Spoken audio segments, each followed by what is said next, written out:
रात का तीसरा पहर था। चारों ओर सन्नाटा पसरा हुआ था।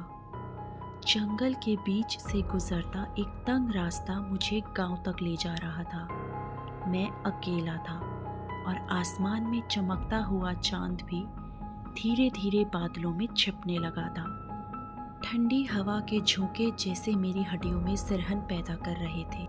तभी एक अजीब सी गंध मेरी नाक में घुसी। वो गंध इतनी तेज थी कि मैं ठिठक कर रुक गया।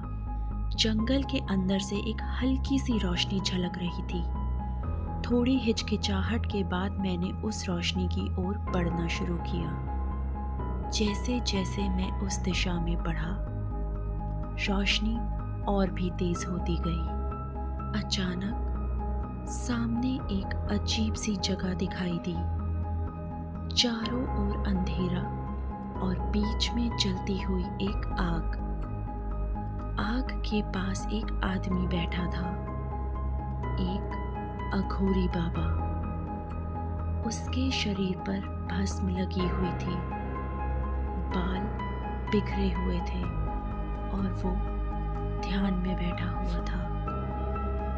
मुझे डर तो लग रहा था, लेकिन जिज्ञासा भी थी कि आखिर ये बाबा कौन है और यहाँ क्या कर रहा है।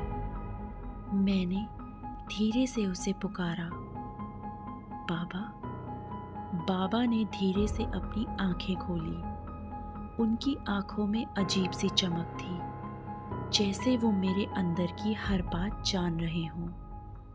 बाबा ने हल्की सी मुस्कान के साथ कहा, तू कौन है जो इस समय यहाँ आ गया? मैंने हिचकिचाते हुए कहा, मैं रास्ता भटक गया था बाबा, और आपके पास रोशनी देखकर यहाँ आ गया।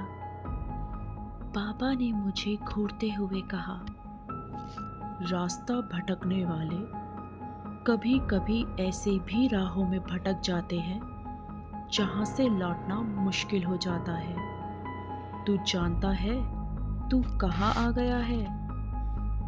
मैंने सिर हिलाते हुए कहा, नहीं बाबा, मुझे नहीं पता। बाबा ने एक ठंडी हंसी के साथ कहा, यहाँ केवल वही आ पाता है जिसका समय समाप्त होने वाला होता है। मेरे रोंगटे खड़े हो गए। मैंने सोचा ये बाबा मुझे डरा रहे हैं, लेकिन उनकी आंखों में कुछ ऐसा था जो मुझे सच में डरा रहा था। बाबा ने अपनी लंबी हड्डियों से भरी उंगलियों को उठाया और कहा, तू बहुत दूर से आया है, पर अब वापस नहीं जा पाएगा। मैंने कांपते हुए कहा, क्यों बाबा? बाबा ने कहा, क्योंकि यहाँ जो आता है उसकी आत्मा मेरी हो जाती है। और इतना कहते ही उन्होंने आग में हाथ डाला और उसमें से एक इंसानी खोपड़ी उठाई। वो खोपड़ी जल रही थी और उसमें से धुआं निकल रहा था। मुझे एहसास हुआ कि ये बाबा सच में अघोरी है और शायद किसी तंत्र मंत्र की साधना कर रहे हैं। मैंने वहाँ से भागने की कोशिश की, पर मेरे पैर जैसे ज़मीन में धंस गए थे। बाबा की आंखों में एक अजीब सी चमक थी और वो धीरे धीरे मेरी ओर बढ़ने लगे।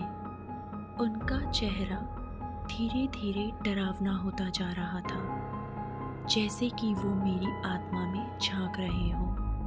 तभी बाबा ने अपनी झोली से कुछ लाल रंग का पाउडर निकाला और उसे हवा में उछाल दिया। जैसे ही पाउडर मेरे चारों ओर गिरा, मुझे लगा मैं किसी अदृश्य जाल में फंस गया हूँ। मेरी सांसें तेज हो गईं और मेरे दिल की धड़कनें बढ़ने लगीं। बाबा अपनी मंद आवाज में कुछ मंत्र बुदबुदा रहे थे। वो मंत्र जैसे मेरे मन पर असर कर रहे थे और मेरी इच्छा शक्ति को कमज़ोर कर रहे थे। बाबा ने मुझे घूरते हुए कहा, तू मेरा बंदी है, अब तुझे कोई नहीं बचा सकता। उनकी हर बात में एक शक्ति थी जो मुझे और गहराई में धकेल रही थी। मेरे चारों ओर अंधेरा और घना हो गया था और मेरा शरीर जैसे बेजान सा महसूस हो रहा था। बाबा ने अपनी ओर से हाथ बढ़ाया और अचानक मुझे ऐसा लगा जैसे मेरी आत्मा बाहर खिंचने लगी हो। मैं हिल नहीं पा रहा था, ना कुछ बोल पा रहा था। तभी मुझे याद आया कि मेरे दादाजी कहा करते थे, संकट के समय शिव का नाम लेना तुझे हर संकट से बाहर निकाल देगा। मैं अपनी पूरी शक्ति बटोरकर कांपती आवाज में धीरे धीरे ओम नमः शिवाय का जाप करने लगा। जैसे ही मैंने जाप शुरू किया, बाबा की आंखों में गुस्से की लहर दौड़ गई। उन्होंने अपने मंत्र को और तेज कर दिया, लेकिन मैं भी अपनी पूरी ताकत से ओम नमः शिवाय का जाप करता रहा। हर बार जाप करते ही मुझे महसूस हुआ कि बाबा की पकड़ कमज़ोर हो रही थी। उनकी शक्तियाँ जैसे बेअसर होने लगी थी और उनके चेहरे पर डर की छाया नजर आने लगी थी। आखिरकार एक तेज रोशनी मुझसे निकली और बाबा की ओर बढ़ी। बाबा घबराकर पीछे हटने लगे। उनकी चीख से पूरा जंगल गूंज उठा और एक पल में ही बाबा का शरीर धुएं में बदलकर हवा में विलीन हो गया। मैं वहीं जमीन पर बैठ गया और मेरे मन से भारी बोझ हट गया।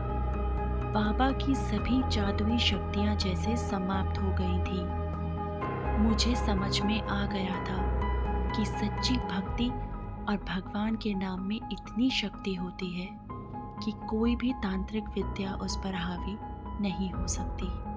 आज भी जब उस रात को याद करता हूँ तो कांप उठता हूँ। अगर आपको ये वीडियो अच्छी लगी तो उसे लाइक करें, कमेंट करें, शेयर करें और हमारे चैनल को सब्सक्राइब करें। Thank you.